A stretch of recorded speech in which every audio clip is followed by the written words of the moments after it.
starting the recording now. So like I said last week, I do my best, and I'm not always the best, but I do my best to record all of our classes. And that way, if you guys ever feel like you need to go back through and, watch something again, Sarah, go ahead. You will be able to do that. So if you feel like you're stuck on a part of an essay and you're just, like, I can't remember what she said, pull out the video, see if you can find it. And that should help you a lot. Today, we're going to start our first piece of writing. And I think I talked to you guys about this last time, but they have this class set up weirdly this time. So you're with me for English 101, but only for 9 weeks total. So we're doing an entire college class in half the time. And then we have a new college class starting after spring break. Let me close this blind really quickly. So that's a lot. You guys have a lot. It's pretty intense. So we don't have a ton of time to waste. As always, I wish that we were here in person, but we'll make this work. We're all at least moderately used to Zoom University at this point. Okay, so what I need for you to do is make sure that you are situated somewhere. You're sitting up, you've got paper, pencil, whatever it is that you need. You are ready to take a look at some writing and think about your own writing, and we'll go from there, okay? So without further ado, this first essay should be relatively easy for you. I know that most of you, a good portion of you at least, are you guys are in like AP or honors English, or you have been in the past, okay? So what you've learned in there will help you a lot, especially if you have AP this time. It's like what I'm going to talk about today, you're going to be like, totally know how to do that, which is awesome, right? For your first piece of writing, that's such a good feeling to already know what you're doing. Okay. So we are going to start with a traditional argumentation, a traditional piece of argumentation. So you all will have access to this PowerPoint. It will be on Canvas for you. In fact, I can turn it on right now. Let me open it up right now. I'll publish it right now, and you can hit refresh on Canvas if you would like to. So you have it. You don't need to write down every single word that I'm saying. You don't have to write things down from every slide. The best way to take notes is to know that you'll be able to look at this later. What I want you to focus on are, what are things that maybe I'm saying out loud that are not on the screen, that when you hear it, you go, oh, that makes sense. Or, oh, that's a good point. Or, oh, I didn't know that before. Let me put a star by that on my paper. So note taking shouldn't be, what's on the slide, let me get it on my paper. What's the point of that if you have the slides, right? Your notes should be for you to look at later and then go, okay, so this is what the slide said, and this is what I wrote additionally to help me when I come back to this later on. So that's what I want you to think about. So, and there are some things along the way here that I'll say, write that down and put a big star by it, because some of those things are pretty important points that I want to make sure that you get. So we are doing arguments. We're going to start with argumentation. This does not mean an argument like where you're yelling and screaming back and forth. We know that in formal argument, it is a back and forth, but it's not the yelling and screaming kind. So this first piece of writing is going to be short. It needs to be 2 pages. That's it. We will not have time for you to write more than that. Okay. So I am looking for you to be able to show that you know how to do in-text citations. And I have really debated about whether or not I should outright teach that, but I feel like I should, because I don't know that everybody knows that. And even if people think they know it, there's usually a lot of errors along the way. So we are going to cover some of that as well, so that you can make sure that you're good to go. So for this first essay, here's how easy I'm making this. I am giving you the sources, okay? Because my goal for this essay is I want to see if you can do an argument. Can you write an argument? It should be lovely. It should be beautiful. It should be MLA. It should be perfect. So all I want you to focus on for this essay is creating that argument and then, writing it in a really wonderful way. So you will use some of those sources. You will be able to choose a side of a debate. And I've given you the most simple topic. Again, I am just focusing on how your writing is. That's it.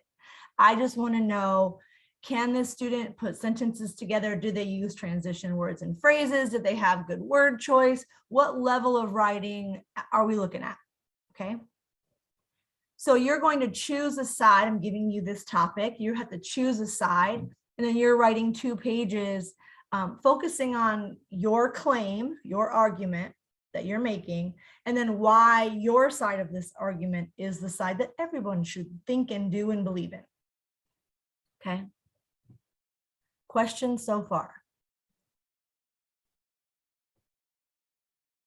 At any time, please, please, please let me know if you have a question. And it's usually better right now to turn on your mic and say it, because I can't see the chat.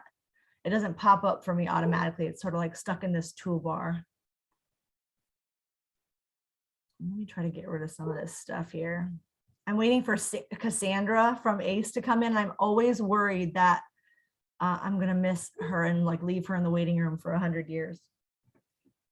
Okay, so probably the most important takeaway that you can take with you from today's lesson is that every single thing that you encounter, besides outright facts like George Washington was born this year, outside of those sort of cold hard facts, everything that you encounter is an argument. Okay, there's always something that is trying to persuade you to do, feel, think, or believe whatever this group of people, whatever this person wants you to believe, feel, think.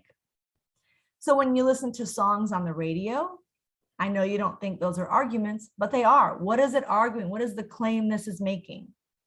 What is it claiming about the speaker, the person who's singing? What is it saying about love or life? Okay, all of those are arguments and they're claims. Advertisements on TV, on YouTube, on, in between our Netflix shows or on Hulu, whatever. All of those advertisements are trying to convince you to do something, buy something, go somewhere. Posters on school walls when you're walking down the halls of your school, when you're at work and they have posters in the bathroom or in the break room, they're trying to convince you to do something, think something, believe something. Okay, they're all arguments. As a critical thinker, it is always your job to try to figure out who's the speaker. So who's trying to put this information out there? What are they trying to convince me to do? Did they make a logical claim? Does this all make sense? Is this something that I should actually believe in, buy into? So you should never just be a consumer of information. So we can't just watch the news. We can't just watch a TV show. We can't just listen to the radio and just take everything in that we hear and accept it as fact. You should always question things. It's the only way to really come up with your own true opinion. So here are some ways for you to start to develop yourself as a critical thinker and a stronger debater and a stronger writer, to be perfectly honest with you. I'm going to check for Cassandra again. I don't know if she'll pop up. Hopefully she will. So a couple of things that you can do to become a stronger writer. First thing is to watch the news and to pay attention what's going on in society. So of course, you know, you can definitely do, let's see, somebody just joined. So T. Sanchez, are you there?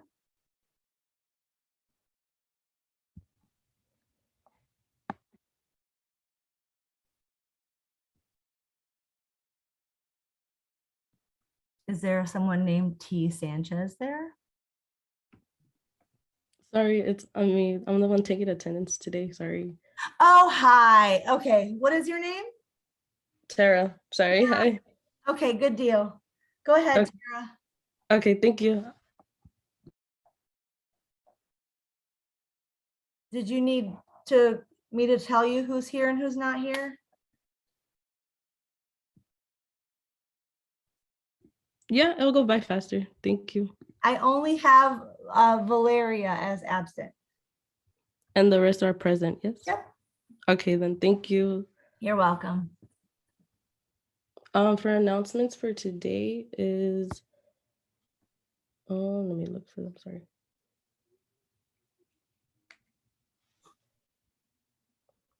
For announcements, there is free dental supplies at the student union if you do want to stop by. Free bus passes in case you ever come, just in case if you come to class and need a ride back. And if you need to print anything out, you are able to come in and just bring your drive and we'll be able to print it out for you. And that'll be it for today. Thank you.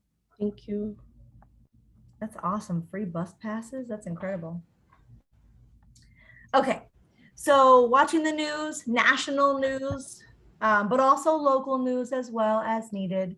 You can definitely do that. But it's really important to understand what's happening nationally, and to learn like who is what and where, and you know where you stand on those really big issues.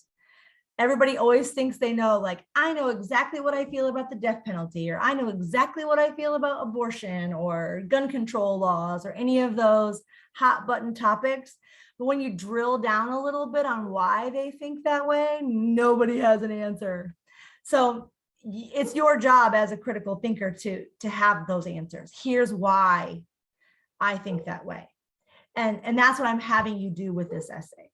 So if you happen to have a drive to work or somewhere in town, if you're a driver, listening to 91.5 is a radio station. It's NPR, it's National Public Radio. They do a wonderful job of breaking news down into like little 5-minute segments. So you're hearing stuff about, this morning I listened to an article about musicians from Venezuela that just moved to Miami. There's stuff about, of course, COVID stuff in Arizona and nationwide. And then there's stuff about some of the different Native American tribes around in this, this area around Phoenix. There's stuff about the national news, things that are happening in Washington. So you hear everything and it makes it really understandable. I know that's a lot of what students complain about, is they don't understand the news a lot. So starting small with that, watching the news for just a little bit every day, listening to this radio station a little bit every day, turn it on in the morning or something on your way to school, 10, 15 minutes on your way to school, makes a huge difference, like unbelievably huge difference. Spend some time reading the newspaper. When you open up your laptop, go see what's on CNN.com. Just see what the headlines say. Know what's out there. Something that's not on here that I probably should add, if you're a Twitter person, all you have to do is check the trending topics in Twitter, and so often you'll see all the national, like up to speed, what's happening. Twitter is great because the journalists themselves, people who are out there researching or on the scene at certain events, they're tweeting, they're sending out pictures and video. So you know, like in the moment, what's happening. So those 3 ways for sure, 4 ways to know what's going on, like news-wise. From a couple of personal things to really begin to work on, excuse me, is to look up things that you don't know. If you hear something like Russia is about to invade Ukraine, which is actually happening right now, like this minute, and you don't know where Ukraine is, pull up a map. You got Google in your hand, right? And you're on your cell phone. Look it up. Where is Ukraine, or map of Ukraine? So you can see where that is. So again, you watch the news for a little bit and you'll see why Russia is trying to do that. What is America doing to help Ukraine? There's a lot going on out there in the big wide world. So looking up what you don't know is really important. That includes vocabulary. No more reading things and just skipping over the words that you don't know. Stop, Google it, look at the sentence again with now the definition that you now know, and make it make sense. Okay. Vocabulary, you guys are juniors. You have for those of you in Phoenix Union, at least, you have your ACT coming up. I think it's April 5th. So it's really quickly. And all of those words show up on that test. So gotta stop, gotta look things up. Really have to know how to use those. So look at everything from all points of view. So again, even if you're like, I am 100% against the death penalty, take a second and go, why are people for the death penalty? Okay, that might not change your mind. That's not the whole point, is to change your mind. The point is that you can understand other people's point of view. And if you think your point of view is right, you should be able to have a back and forth with that person that goes like refutes all of their claims about whatever the opposite side is that they believe in. So you have to know things from all points of view. It only makes your point of view stronger when you do that. Listen to podcasts. You know, I assigned one to my AP US history kids over winter break, and they said they had a really hard time sitting still and listening to the podcast. What I told them to do was like wash the dishes and listen to the podcast. It was 30 minutes. And they said they really had a hard time focusing on listening to it. So if you have a favorite podcast, I would love it if you would put it in the chat.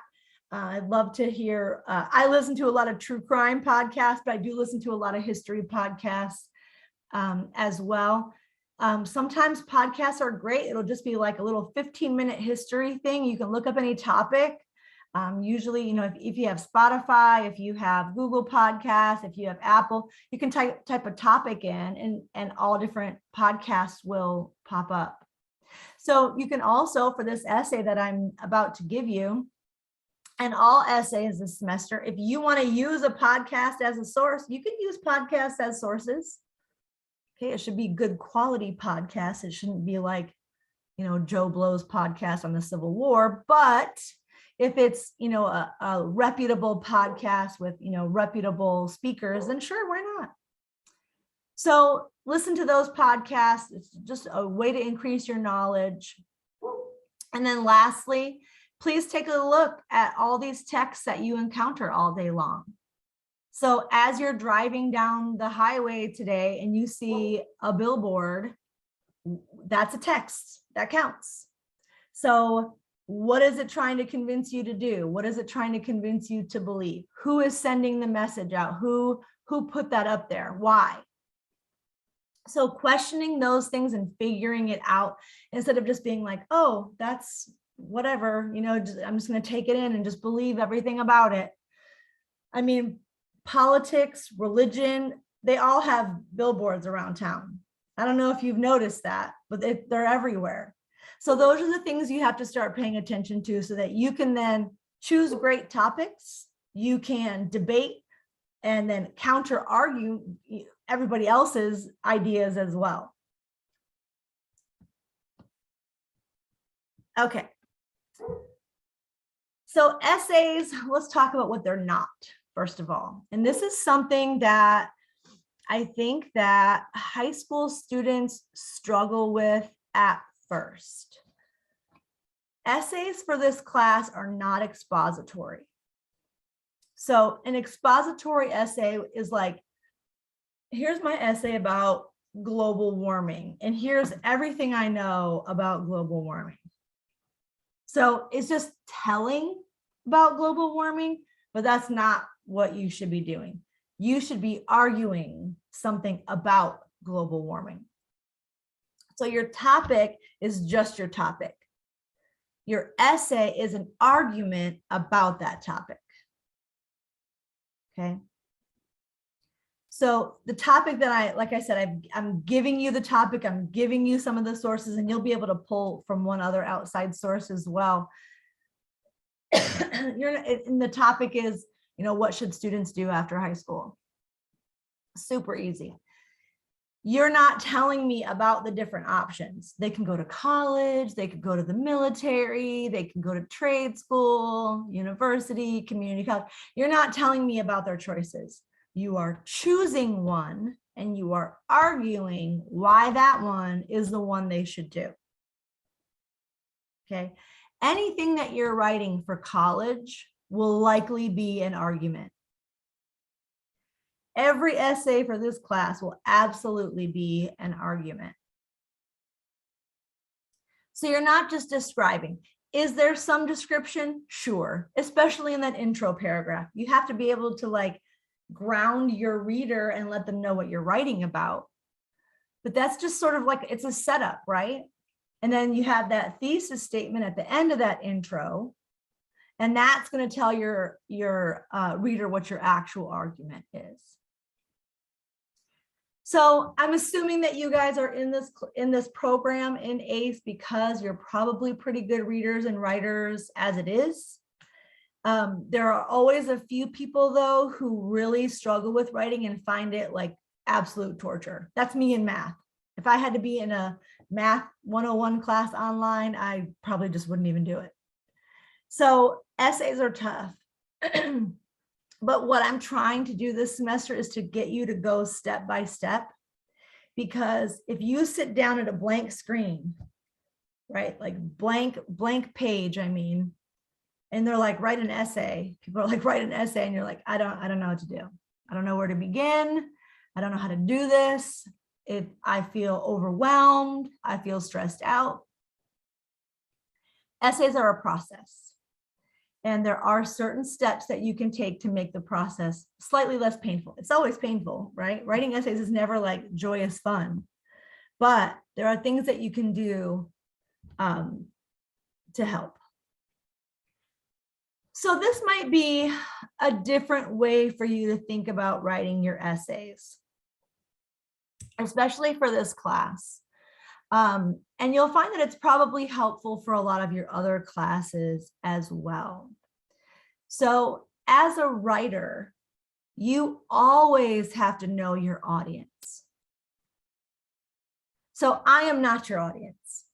Okay, I will not be your audience for any of your essays. You're not writing to me to tell me where to go after high school. Okay, been there, done that.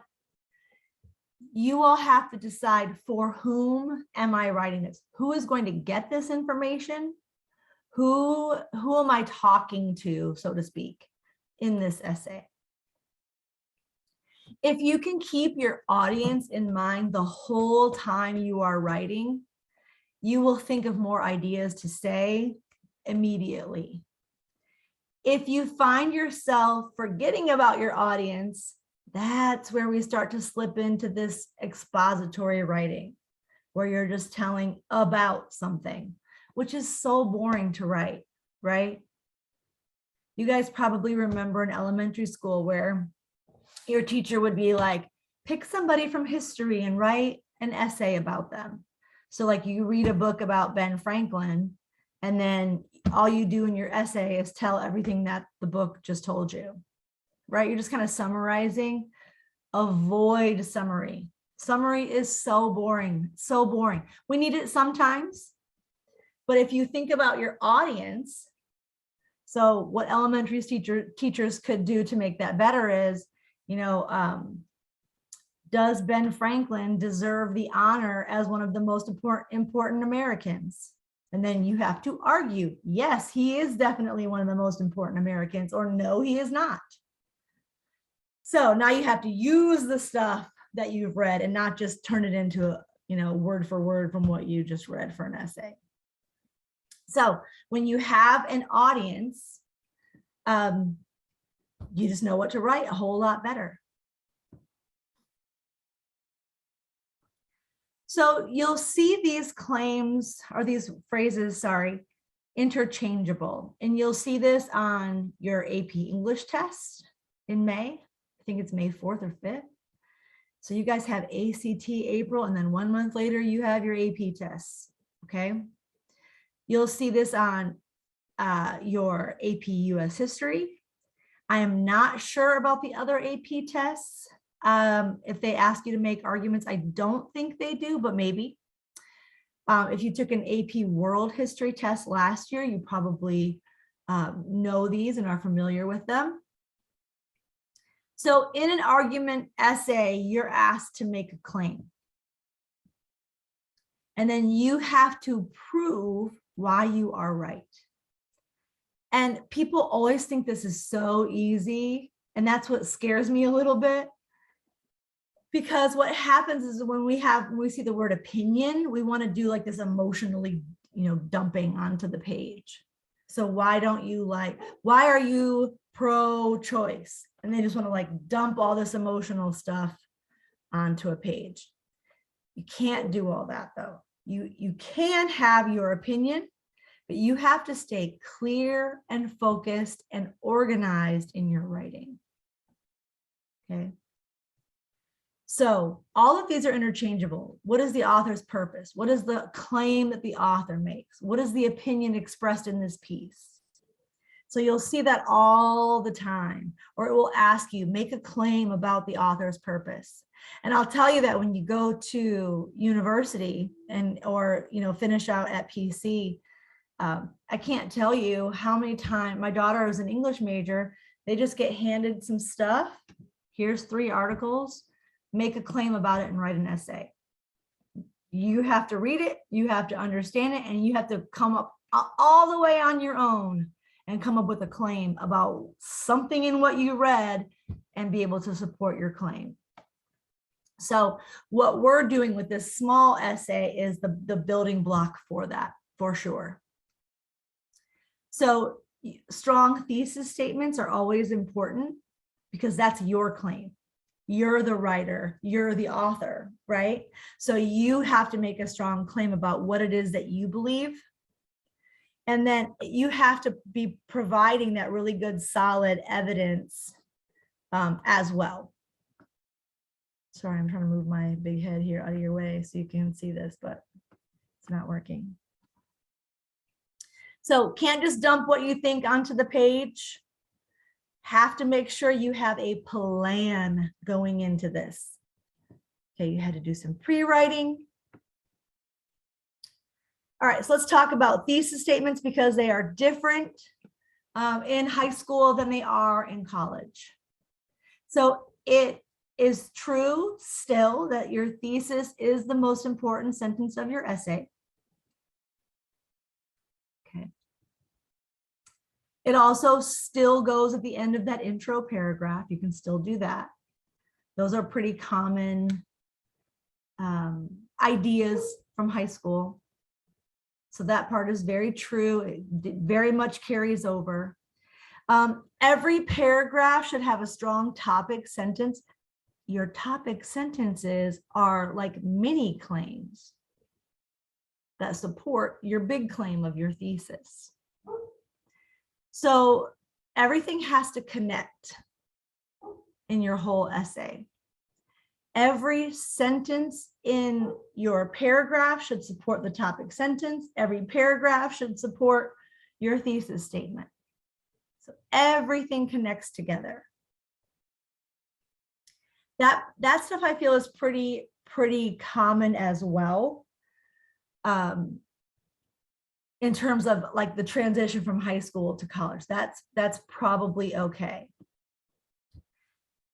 So I'm going to try to get you to think about thesis statements a little bit differently. So if this is something that you're not familiar with in terms of like how to write a thesis or how to come up with a thesis, this might be something good to add to your notes. So again, you're focusing on your audience. What do you want this person or group of people to do after they've read your essay? What do you want them to believe? So you have in your thesis, you have to name your audience and then be specific about it. What are they supposed to do?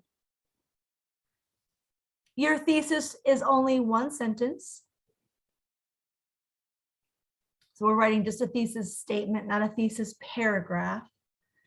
Those of you that have AP US history might have worked on thesis paragraphs. And it has to have good word choice. It has to sound like you know what you're talking about, right? You're making a claim here. You're making an argument. So you got to sell it. Got to sell it to your audience.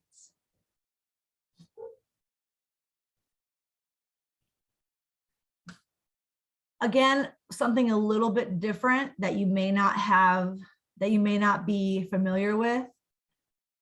You have to write your thesis first before you write the rest of your essay. It doesn't go first. But if you don't have a thesis statement, you don't have an essay. So you have to get that thesis statement down pat first. What am I arguing? What am I trying to convince my audience to do? Okay. So write it first, set it off to the side. So now you know what you're arguing. Now you can go through those sources and find things to support that claim. Now you can start crafting the rest of your intro paragraph and you'll know what those topic sentences will be. So you only get one sentence and this will not list your reasons. Okay. In high school, oftentimes it'll, they'll have you list your 3 reasons for something or the 3 causes or the 3 effects. We do not do that in college. Okay. Your claim has to be bigger and it has to encompass all of those reasons together without stating those directly. Okay. So your thesis statement should state your claim, who you're talking to, and the big overarching reason for why they should do that.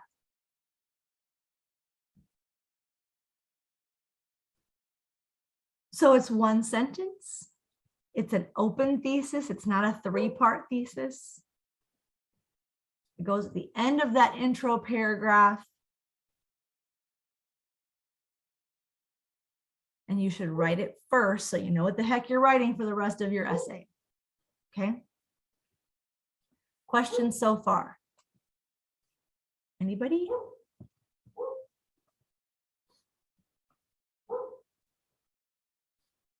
Everybody's good? I had a question. Yes. You said that the reasons should not be in your thesis, and I'm just confused because I know that the thesis should just like kind of go over all of those reasons, I guess. Like it should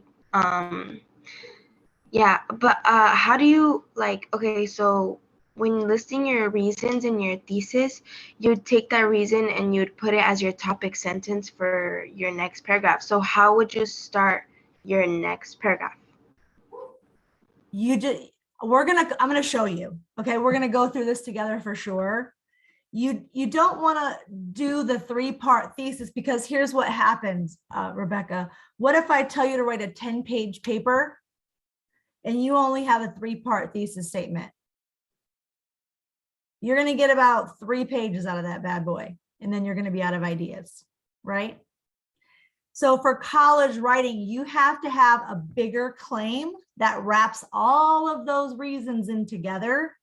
And then if you need 10 reasons, you can do 10 reasons. If you need 7 reasons, you can do 7 reasons. Your closed thesis with those 3 parts is very limiting, and you won't be able to do longer essays, college length essays, 5, 10 pages. Maybe you could get 5 pages out of a 3-part thesis statement. Even that's kind of a stretch. But if you have an open thesis, you can do as many reasons as needed to get to that 10-page essay. Okay. So we're gonna look at it, and I'm gonna give you some examples as we go. So you'll see in just one second.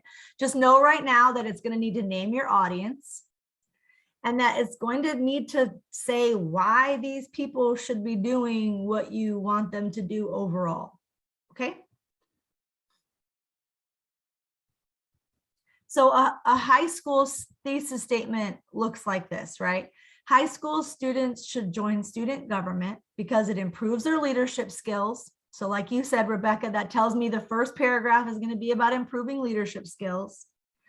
They will make more friends. So that's what the second paragraph would be about. And then it provides practice for the real world. But if this has to be a 7 to 10 page essay, it's not going to work.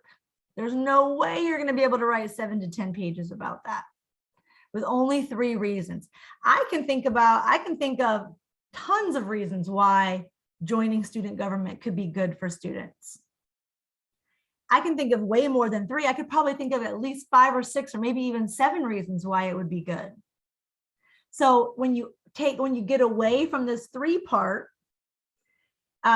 you can do it much bigger. So here's an example of an open thesis statement. High school students should join student government so that as they grow into adulthood, they can be better participants in American society. Can I still write about how it improves their leadership skills? Yep. Can I still write about how it's going to help them make friends? Sure can. Can I write about practice for the real world? Yep. Not a problem. So all my 3 original ideas are still under this umbrella of this open thesis statement. Okay. So this thesis statement tells me who I'm talking to, high school students. It tells me what I want them to do. I want them to join student government. And then it gives me the big why. Why overall? Why is this a big issue here that we should allow them to do? So Dariana, there she is. Okay. Did we lose you, Dariana? Okay. So when you have an open thesis statement like this, every single sentence that you're writing goes to prove what you've said. Everything that you're writing about would be about how you're connecting student government to how students can participate better in American society. Every single sentence, every topic sentence, everything. So your reasons still do become your topic sentence. That's great. That's wonderful. But this essay for me this time, short 2 pages. If it was a longer one, you would need like 5 to 7 reasons. This type of thesis statement allows for both of those, whether it's 2 body paragraphs or 7 body paragraphs. It works. So you will be choosing a claim. You're going to choose what you want, what you think is best for high school students to do after college. You'll be choosing an audience. Is this for the kids? Is it for the school counselors? Is it for the kids' parents? Who is this for? And then your reasons, each body paragraph is going to be convincing them to believe what you believe. And you do that through using good sources, citing those sources properly, and using strong word choice that has emotion behind it.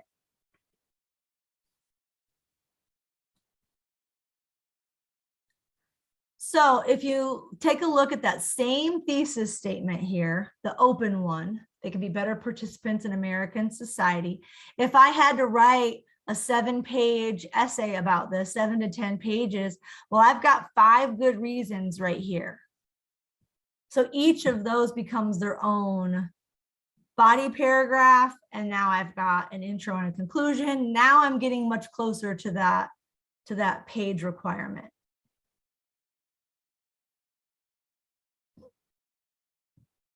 Does that make a little bit more sense, Rebecca?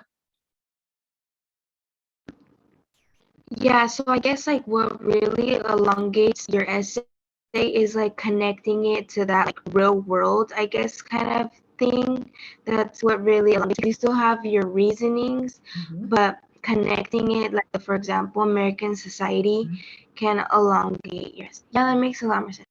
Okay, good. That's a great way to say it. It's the connections, right?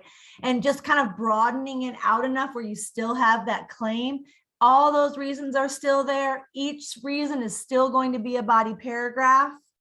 And now you're just looking at the bigger picture so that your essay can be a little bit longer and a little more thorough.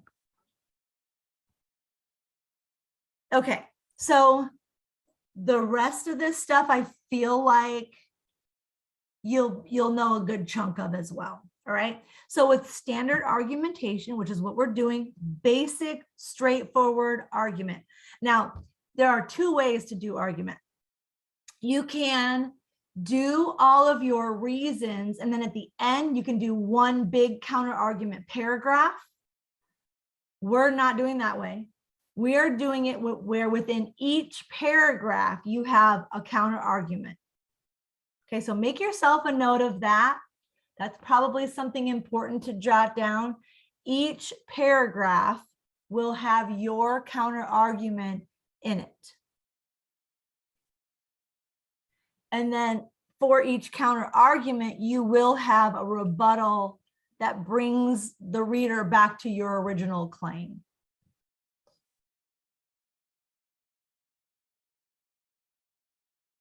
Okay. So each paragraph has to solely focus on why you are right. And part of the reason that you're right is also going to be putting on blast the counter arguments, what other people might say against your reason. You're just going to acknowledge that. Yep, some people think this way. However, they're wrong. I'm more right, and here's why I'm even more right than they are. Okay, so we're looking at counter arguments in every body paragraph. So let's take a look at what would go in one paragraph. These paragraphs written this way tend to be long. Okay, so if I have a topic sentence from that same Stugo example essay, it teaches leadership roles so that when they get out of high school, they can become leaders in their communities. Makes sense, right? That goes to the whole American participation in society thing. Same thing. So here's my topic sentence: leadership roles, leadership role experience. So now I have to explain it. I have to, after your topic sentence, this is what students always want to do. They want to do a topic sentence and then they want to talk about their sources. You do not want to do that. Okay. You have to be a storyteller when you're a writer. When you're writing an essay, it's still story time. Okay. So you have this claim in your topic sentence: kids learn leadership roles so that when they get out, they already know how to be a leader in their community. Tell me the story about that topic sentence. When you're in Stugo, you have to learn to run for office. You have decision-making skills, and you learn how to work with other people. So your source material can go after that. So anything that you read in one of those articles or heard on a podcast or saw whatever on television, whatever. So your source material can go after that, but you want to avoid diving into sources immediately. I know that's so tempting, you guys. So make yourself a note of that as well. That you want to wait, you want to hold off on those sources. It can go anywhere, but you want to make sure that you have told the entire story about your claim first.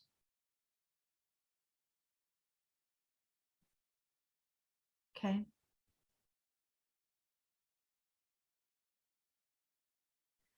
So you have that topic sentence. That's your mini claim. That mini claim is supporting your thesis statement. After your topic sentence, story time. Tell me about that topic sentence. Paint a picture about it. What does that look like?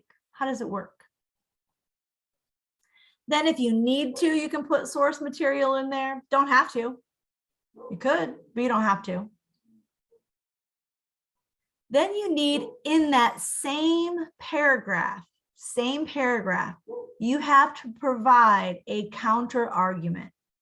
Your counter argument is what people who disagree with you would say. So on the other hand, some people may claim that there are lots of other ways students can gain this experience. For example, they could have leadership roles in clubs or on sports teams. So not all kids need to go to learn this. Does that make sense? Counter argument. Then you can't end on your counter argument. Whoops. Because you don't want to end on what people have said against your claim. I cannot for the life of me move this again.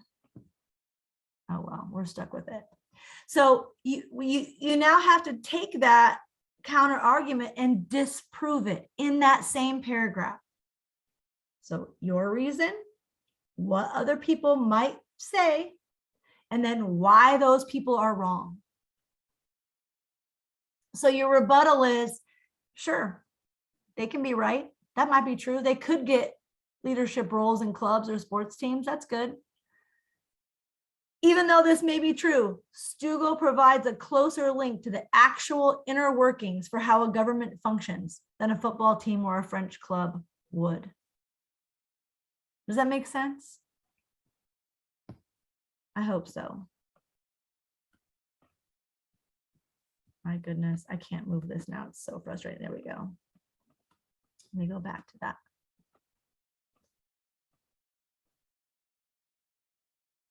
So additionally, it gives students a more direct connection to being accountable to a large group of people. So everything in here is about my topic of leadership and developing leadership skills. So every sentence in this whole paragraph, even the counter argument, is still focusing on that topic sentence, and my topic sentence focuses on my thesis.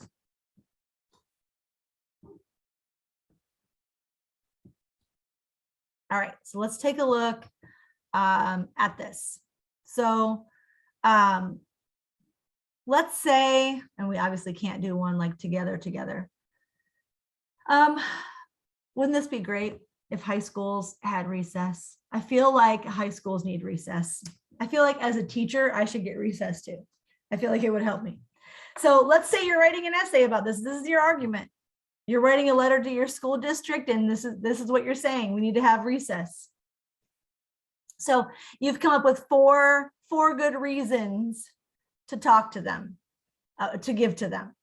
So maybe your first reason is it's mental health, right? You get out there, you play some kickball for an hour a day, play some baseball, basketball, run laps, whatever you got to do. It's great, mental health. The counter argument to that could be, it provides more opportunities for bullying, and it provides more opportunities for misbehavior. So the rebuttal to that would be, yes, sure. Bullying might happen. It could happen. Anything could happen. However, the school would be able to set up very specific activities, maybe each day of the week, that are monitored by staff and security. So you're acknowledging, yeah, you know what? The other people, they have a point. That could happen. But you're coming back and disproving them in every body paragraph. When you acknowledge a counter argument, it's not saying that your argument has flaws or that it's a weakness. You're acknowledging it, saying, I already know what the other side is going to say. I already understand their points against this, and here's why they're wrong. If you think a lawyer ever enters into a courtroom without knowing all the counter arguments and having rebuttals ready, no way they would ever do that. They know exactly what those other people are going to say, and they already have stuff prepared. If you're in an argument with someone or you're trying to convince someone to do something, you have to have rebuttals ready for every counter argument. That's how you win an argument, right? You have to have those rebuttals ready. That's why you have to know all sides to an argument. So maybe you want to say, hey, you know what? Kids were in school last year, Zoom University, basically like we are right now, and they've lacked interpersonal skills. Having recess would be a great way to improve these interpersonal relationships. The counter argument could be that for not every kid's going to like that. If you have a shy introvert child, this is going to add more stress to them. So the rebuttal, it's going to give them chances, push them out of their comfort zone, but also maybe there's some things for, the introverts to do as well. Maybe you can open the library up and they can read or write or have small groups of friends together instead of being in like this large recess area. That would be fine. So you're going to have alternates. Recess is going to lead to better grades. Counter argument, it's not going to lead to better grades. What the heck does recess have to do with grades? It's a waste of time. The rebuttal is that this time can be used for offering tutoring or doing grade checks as well. Maybe kids have to earn their way out to recess with good grades. Last reason, improve physical health. The counter argument is that we already have PE classes. We don't need to have another thing during the day, to do exercise or run around. And the rebuttal is, a lot of kids are busy. Some kids have jobs after school. They don't have time to go to a gym or run around or hang out with friends. This is providing a whole student experience. So it's not just in the classroom, but it's also taking care of kids outside of the classroom as well. So if you were to write that essay, that's an easy 5 pages. If that was the outline that you had to do, 5 pages, not a problem. It would really be fine. Could totally get away with it. Okay. So let's take a look at an intro paragraph. This is different from high school too. I think this is my biggest struggle as a teacher in general. People do not love intro paragraphs. I hate them as well, so I understand. It's the first thing that's like you're starting to type, right? Like you've got your thesis already off to the side, but then you're like, oh, what do I say? And sometimes that blank page can be so intimidating. So I want you to think about who's involved with this topic, and I want you to think about it in general. So the one that I'm giving you is about the choices to make after high school. So when I think about choices to make, like what to do with the rest of your life after high school, I feel like that's a really scary thing for some people. And I feel like it's something that provides a lot of stress for students and parents.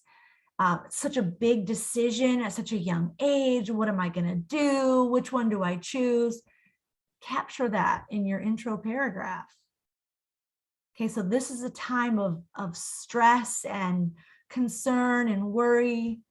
Parents and students or guardians and students are really trying to make the best decision. You can tell the story about, and when I say story, I don't mean like little Jimmy is about to graduate. I don't mean like that. I mean like talking in general, students who are about to graduate are faced with monumental decisions, right?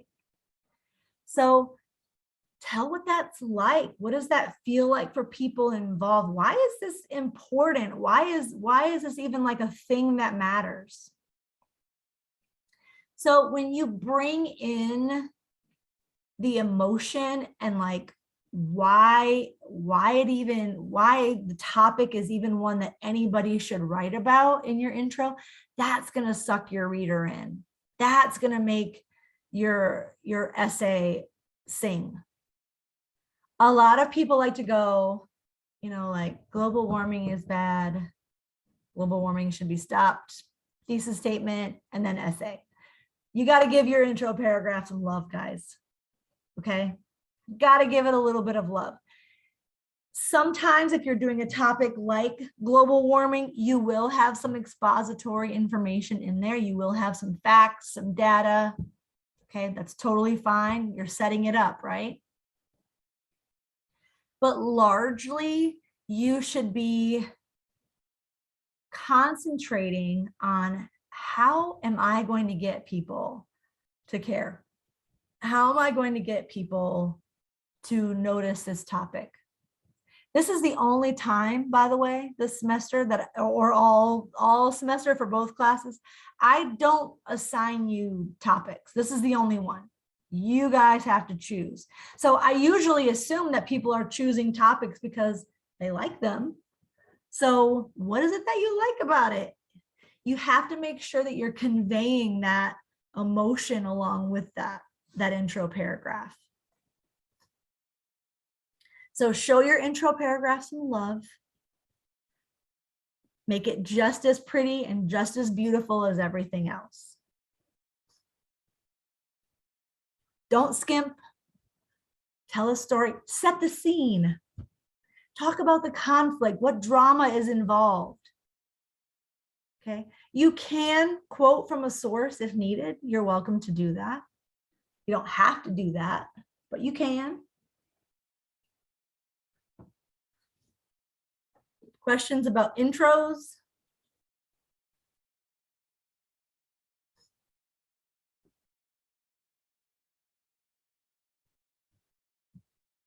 So your topic sentences, all of those reasons that you're going to come up with, those become your topic sentences. Your topic sentences are going to come from the outline. It's going to direct the whole direction of your paragraph, and they should never be quotes. Okay, you should never use a quote as a topic sentence.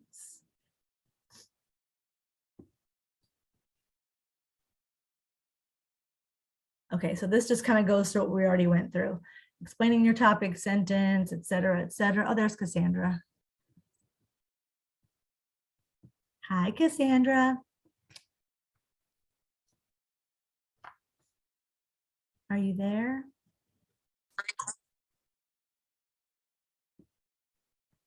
I can't hear you. Are you? Oh, hi.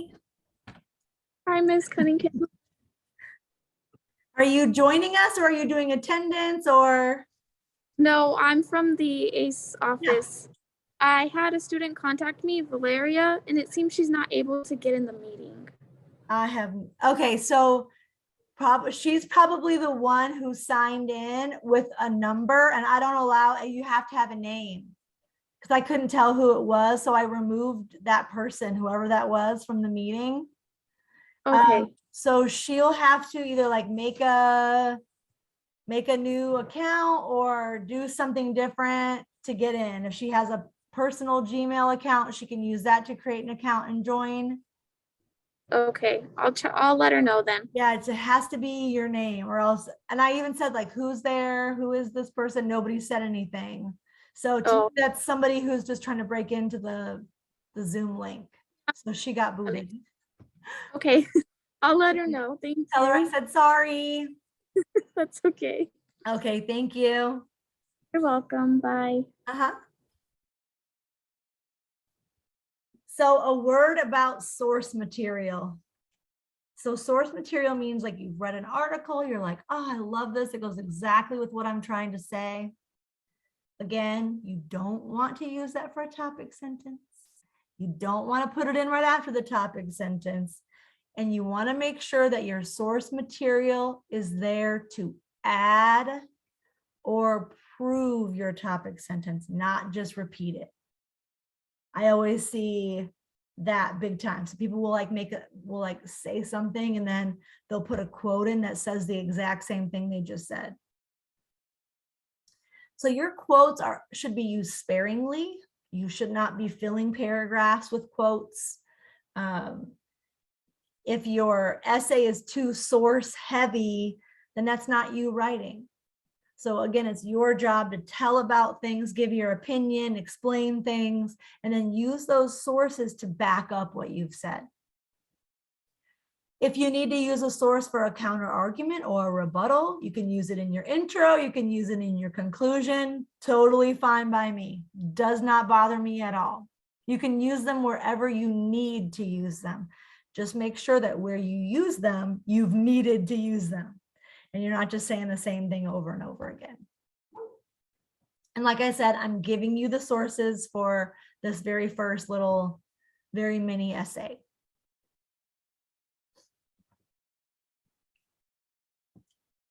So there's some more information about the counter argument. We've talked about that. The only thing that I'll add about counter arguments is that you should make sure you're using transition words or phrases. And I have that in here for you. Yeah. So on the contrary, on the other side, by contrast, on the other hand. So you should have those transition words. Where am I? Those transition words and phrases. I don't know what happened.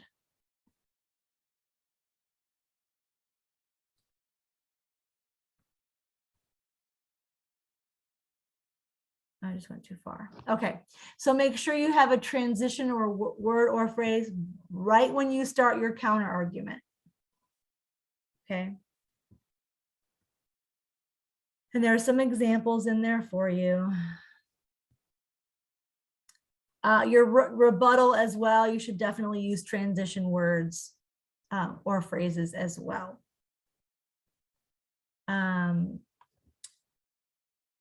The last part of your body paragraphs, one last thing I'll say about that is that you should have one last sentence after that rebuttal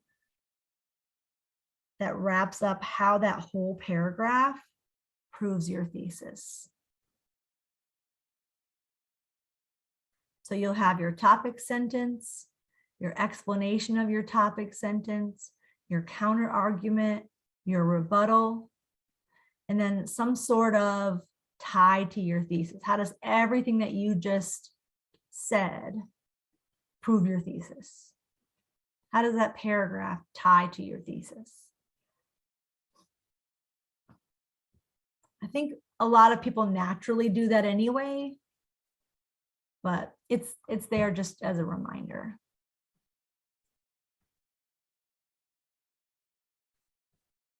So there's an example on here for you. So you can kind of see like how the whole body paragraph would go. It appears that my slides are very out of order right now. I have a slide in here that shows you the exact, if this is everything that goes in. If you want to write this down and put a star to it, overall body paragraph format slide. What slide number is this? Slide number 33.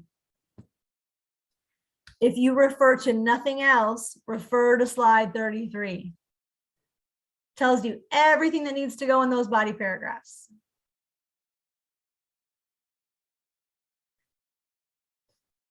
So if you, when you're writing, you can be like, okay, my topic sentence, now I have to explain it. A couple sentences there.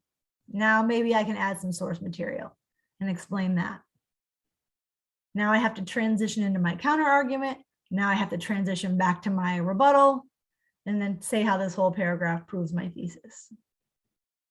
So use this like a checklist, okay? So you've got your beautiful intro with your open thesis. You've got some solid reasons set up. that you've turned into body paragraphs.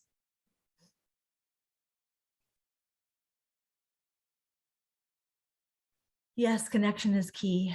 Okay, last little bit that would probably be a little bit different from high school stuff. Conclusion paragraphs get even less love than intro paragraphs, I think.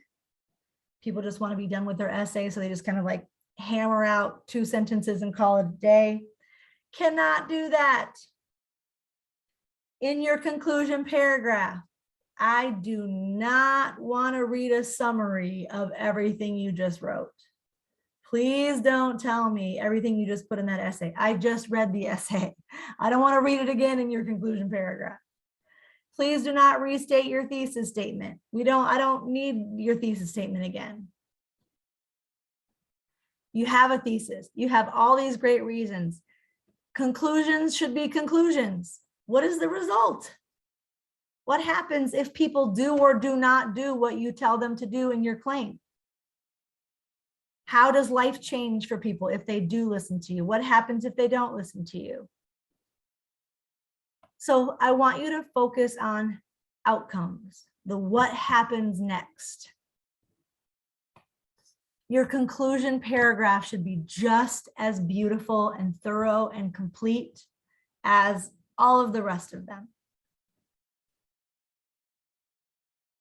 Okay. Please do not restate a thesis. We don't have to do that. I shouldn't be reading anything like duplicate. There shouldn't be anything in your body paragraphs that I've already seen in your intro. Everything should be very separate. Like there's enough to write about on your topics without repeating the same stuff over and over and over again through essays. Do not want to do that. So don't skimp on your conclusion. Show it some love, just like your intro. Use strong word choice. Show the emotion. This is where you can pull in that appeal to pathos that I'm sure that you know about by now. I hope so anyway. Where you're drawing your reader in, like why this is so important in terms of what will happen. How is this beneficial? How is it detrimental?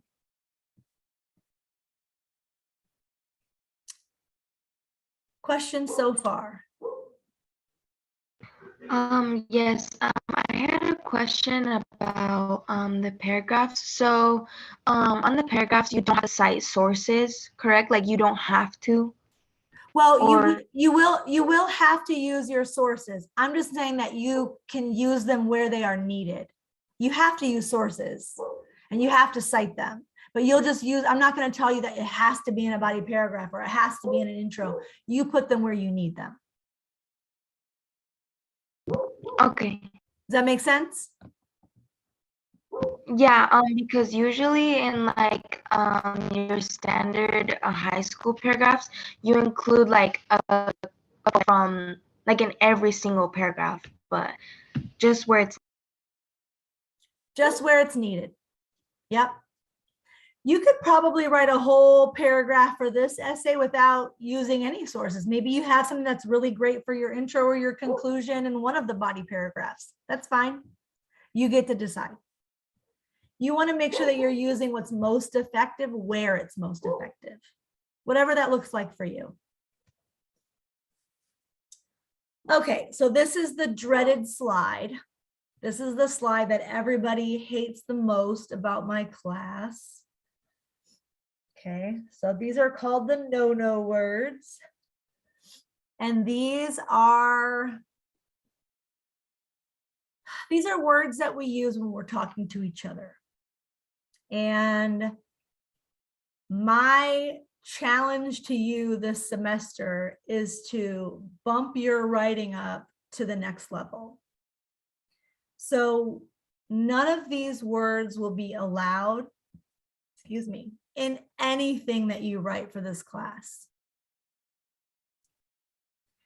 So this is an important list as well. What slide number is it? Slide 36. So nothing can be in first person. Everything should be in third person.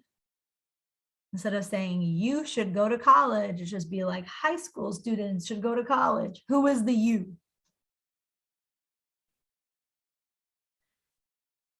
I'm not asking that you throw in humongous words that you've never heard of, but I am asking that you think about things instead of saying like a lot of students think that, you could say an abundance of students or a wide variety of students, numerous students, the majority of students. There's so many better ways to say a lot or lots. So I'm asking you, and this is not going to happen naturally. Okay. You're going to write, and then you're going to go back through and look for those and make edits and changes and get those out. This stuff shows up all the time, right? It's just how we talk.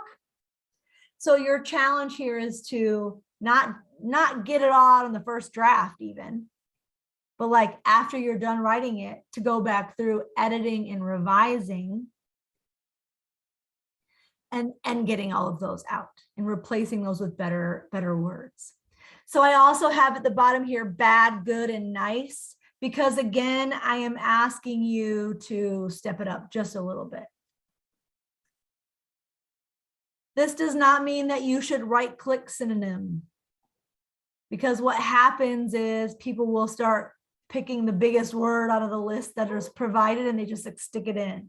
And words have weight, they have meaning, they have nuances, they have slight differences in how they're used. So if it's not a word that just because it's the longest, biggest word doesn't mean it's the best word. But try to replace those words. Is something detrimental? That's better than saying it's bad, right? The word detrimental. Good, instead of saying something is good, it's beneficial. So neither of those words are crazy, big, huge, ridiculous words that you've never heard of. It's that extra nudge. It's that extra push to try to up your writing just to the next level. And then you are not allowed to use any rhetorical questions anywhere in anything ever. So I don't want to see anything like, do you know what to do when you graduate from high school? Who is you, first of all? And that's a rhetorical question. Instead of asking rhetorical questions, answer it. Answer the question. Students often struggle with the very difficult decision for what to do after high school. Answer it, okay? Turn it into a strong statement instead of a question. Use good words that are really loaded with emotion, and then you'll never need a rhetorical question again. Now, sometimes rhetorical questions are great. Sometimes they are wonderful, and we'll talk about that in 102. But in 101, we're going to work to get all of those out. And then 102, we'll learn how to put them in the right way.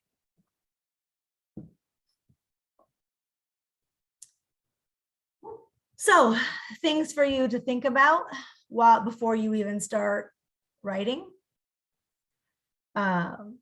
What are some options? There's like a million different things you can do. You can open a business. You can go to work full time. You can go to school part-time and work part-time. You can go to university. You can join the Peace Corps. You can do 10 million things. There's so many choices to do, right? So many options that people have.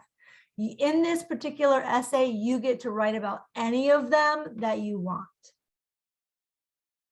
If you think joining the military is the way to go, tell me all about it by all means, okay? So who is your audience for this? Will you be writing for parents of seniors in high school? Will you be writing for the seniors themselves? Is this something that you're giving to guidance counselors so they can help direct kids better where to go?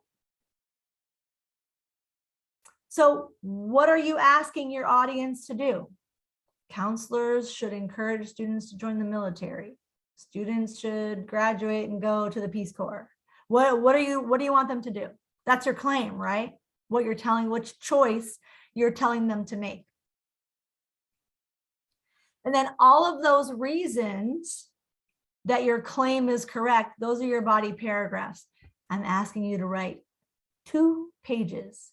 You will probably only get to use 2 reasons because this needs to stay short. Okay. And then in your conclusion, how is your audience impacted? What happens if a kid joins the Peace Corps? What's the outcome? What's the result of that? That's your overall conclusion. So there's a couple of assignments that go along with this. We'll go over those in a second. But if you're kind of even like wondering where to start, slide 37 is kind of a good option. So let's take a second and let me do this. Let me see if I can do a whiteboard here real quick. If you cannot see my whiteboard, please let me know. It should be okay though. Let's talk together briefly about what some of these options might be. And you guys can turn on your microphone and throw a couple of them out. I'll put Peace Corps up here. Anybody else have another one? We did military. What else? You can turn your mic on and answer. Trade school. Oh, that's good.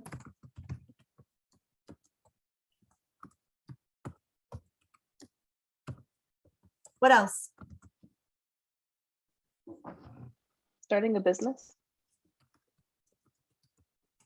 I know students who have done that and been great with it. Never went to a day of college in their life. What else?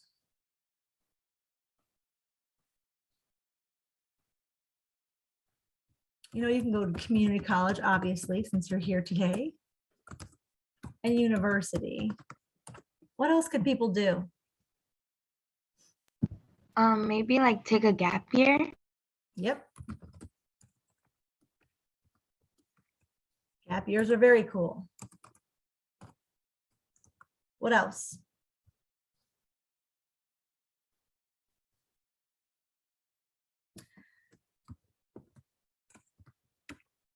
My sister, after college, actually went to Ghana in Africa and worked in an orphanage. Why not? What else? Anything else that you can think of? Travel. I can't hear you, sorry. Travel. Travel? An apprenticeship. I love it. Anything else? It's a pretty good list. Really, you guys, it's a really good list. Lots of choices. Sports or become a professional athlete. Oh, that's good.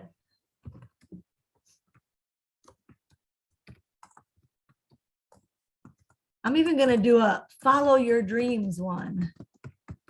Maybe you're starting a band with your friends. I don't know. Go for it, right? So lots of different choices for you to write about. I've given you, I have to look, it's like 2 or 3 sources that I've given you. You're welcome though to choose one additional one for yourself. Okay. I think the one that I've given you, one is about gap year and one is about just like what students do after college in particular and like in general, I mean. So like, I don't know that I have anything about like following the path to sports or a pro athlete, like training and all that. Like, I don't think I have one on that. So maybe that would be a resource that you would need to get. Like, I don't think I have one about the Peace Corps either. So you're able to add some additional resources in if needed. All right, I will save that.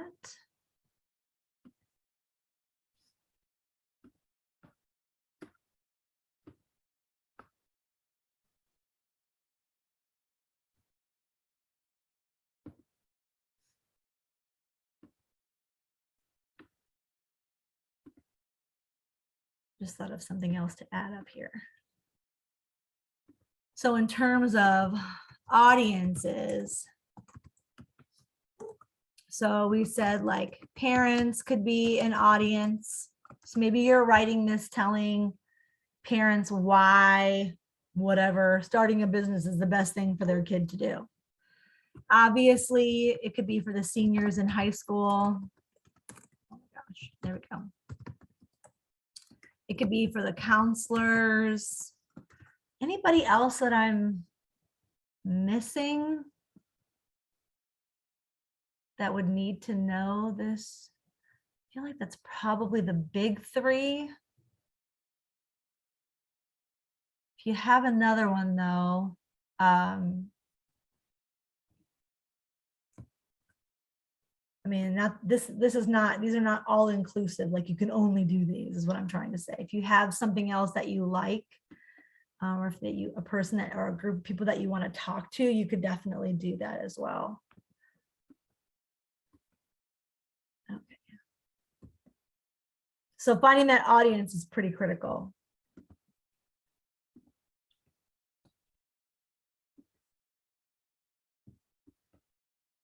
That's for problem solutions. Oops, we're not doing problem solution. Okay, just wanted to make sure I had everything. All right, so let's go ahead and sneak on over to good old Canvas for us, if you'd be so kind. And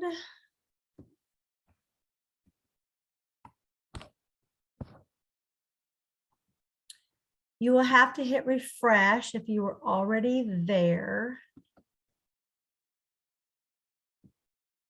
because this won't show up.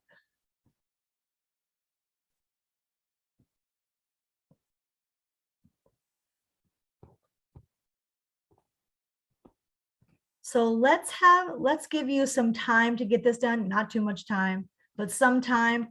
So let's say Monday at midnight for this outline. And I'm going to open it up right now so you'll see what it looks like. Oh, whoops, that's not the right one.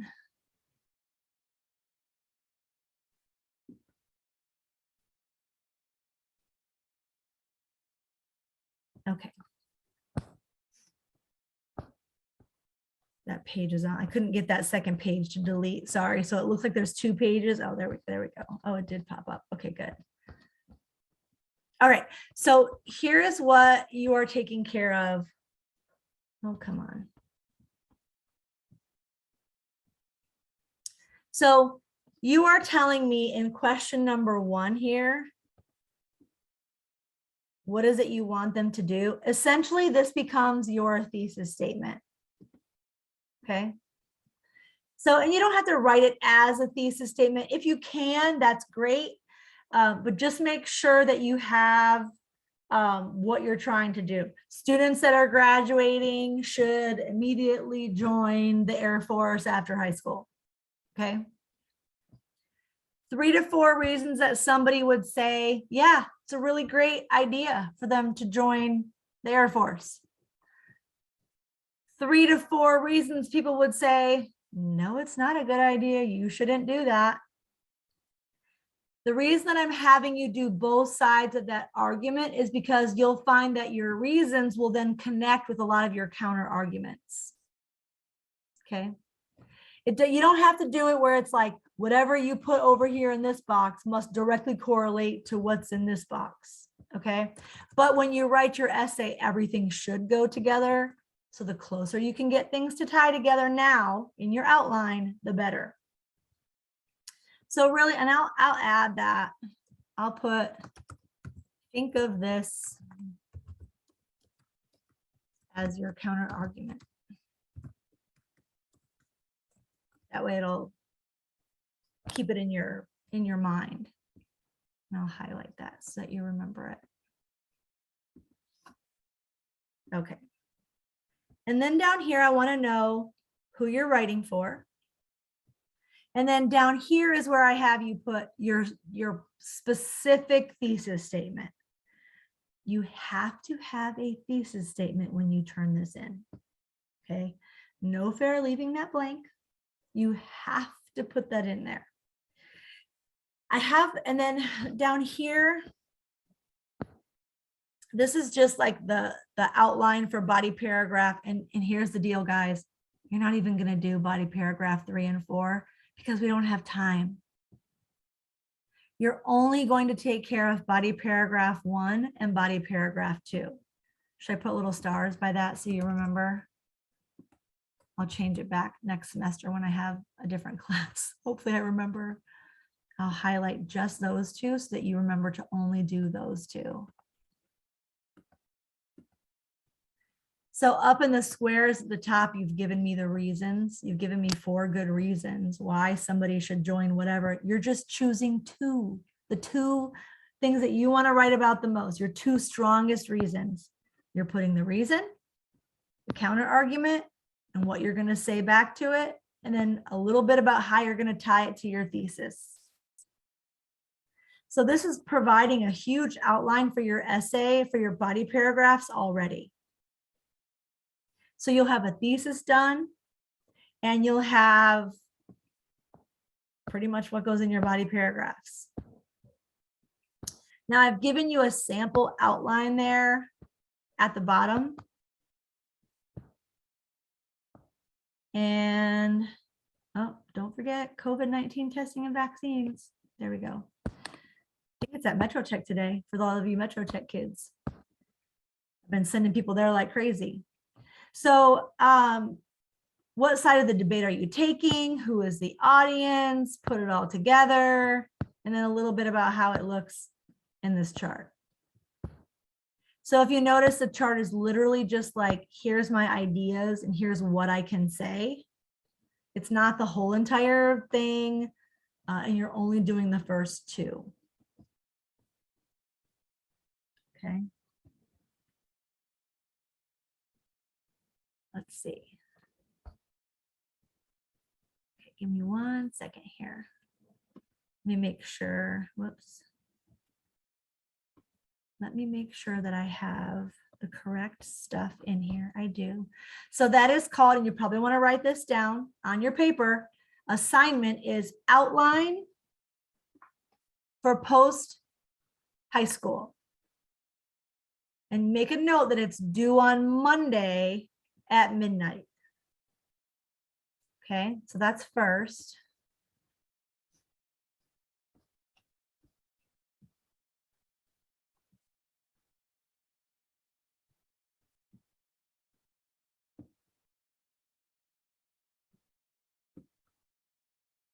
So my goal is that when you submit those to me on Monday, I can go look at those and help you change anything up, give you some feedback on your thesis statement, whatever it is that you need. Let me set this up the right way in here really quickly. I am going to have you, okay, that's correct. So next Saturday is the 29th. And we meet at 8:30 a.m. So you are going to have these 2 pages done by 8:30 a.m. on Saturday. Okay. I wrote that it's due by 8 a.m., but I'm going to change it right now to 8:30 just to give you those few extra minutes in the morning. It should be a complete draft, and I won't even be mad if you don't have citations. Okay, I want the writing portion of it finished. If you have the quotes in there, that's great. Put in however citations you want. If you're not sure how to do them, just get them in there somehow.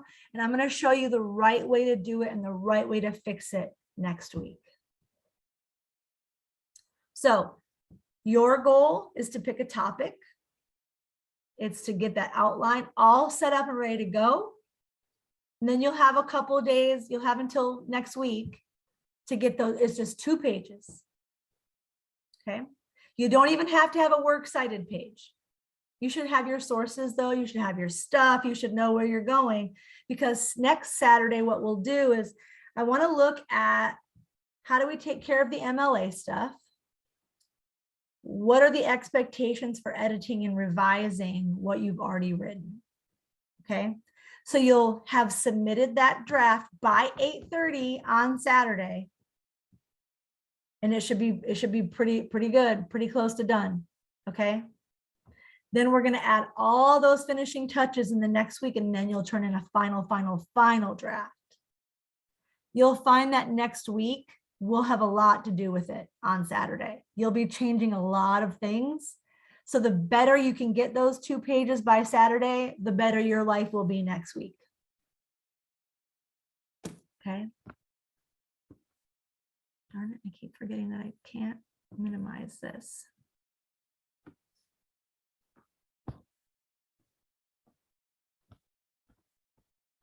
Just double checking everything really quickly to make sure I have it all set. Did I put the due date in? I did.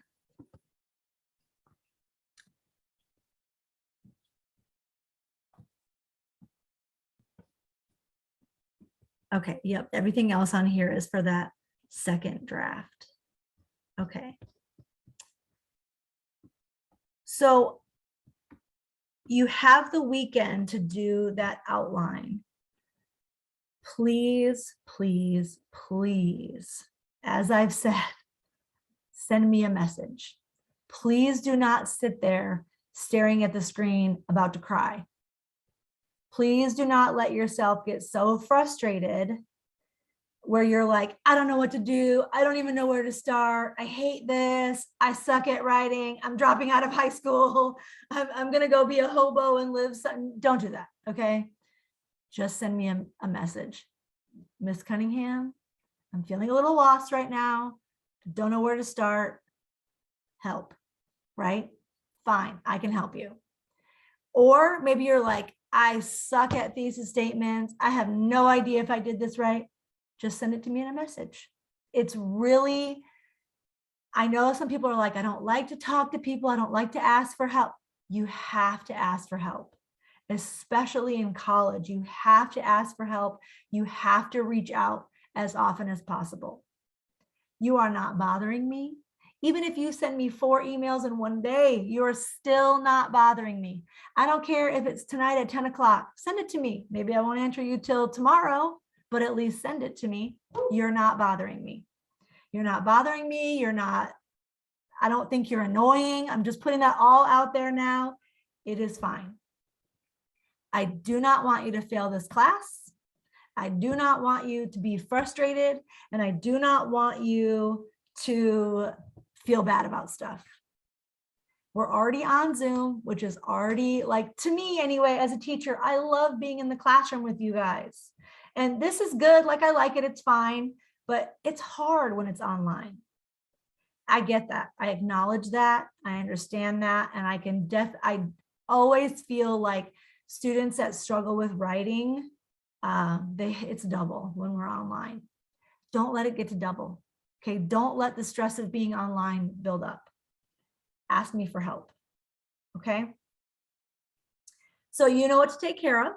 You know what to do. You know what to work on. You've got an outline to work on. Once you get your outline, you can work on crafting. You'll have a thesis statement already, so you can start writing me that beautiful intro. You'll already know what goes in each body paragraph based on that outline, and then you need to write me a beautiful conclusion. Okay. Are there questions about what to take care of for Saturday next week?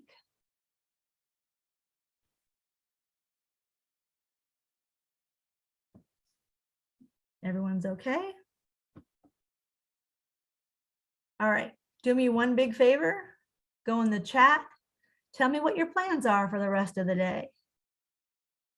Besides doing this homework, tell me something different other than school, what you're doing. I have a question. Yeah. So in total, it will be 4 paragraphs. Yes, and those paragraphs are pretty long, and I'm only giving you 2 pages. So we're keeping it really short, Melanie. So yes, 2 reasons is what you need to focus on. Okay, thank you. So in the chat, tell me what you're doing today. And as soon as you're put it in there, tell me bye, and then you guys are good to go. Ooh, nice. Mario Kart, nice. Nails done, nice. I have to give my dogs a bath too. Cleaning. Oh, Carol, you got to find something fun. Sleep. Come on, Estrella. Tennis. Oh, that sounds nice. Good. Very good. Very good. Nice, Jonathan. I like it. When you're done, you guys can say bye there. YouTube, going out with families.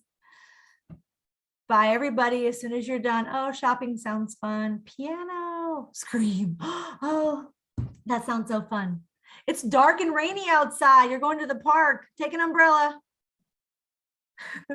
Bye, you guys. Have a great week. Let me know if you need help. See you later. Bye-bye. So we just need to Stay do safe, everybody. the two paragraph outlines. I'm sorry, one more time. We just need to do the 2 paragraph outlines. Did you miss the second half? Yeah, because my dog, she vomited and I need to clean it up. Sorry. Yeah, there's the whole 2 pages are due as well. By Monday, right? No. Your outline is Saturday. I mean, your outline is Monday and the essay is 8:30 Monday morning. Okay, thank you. Mhm. Bye-bye. Bye.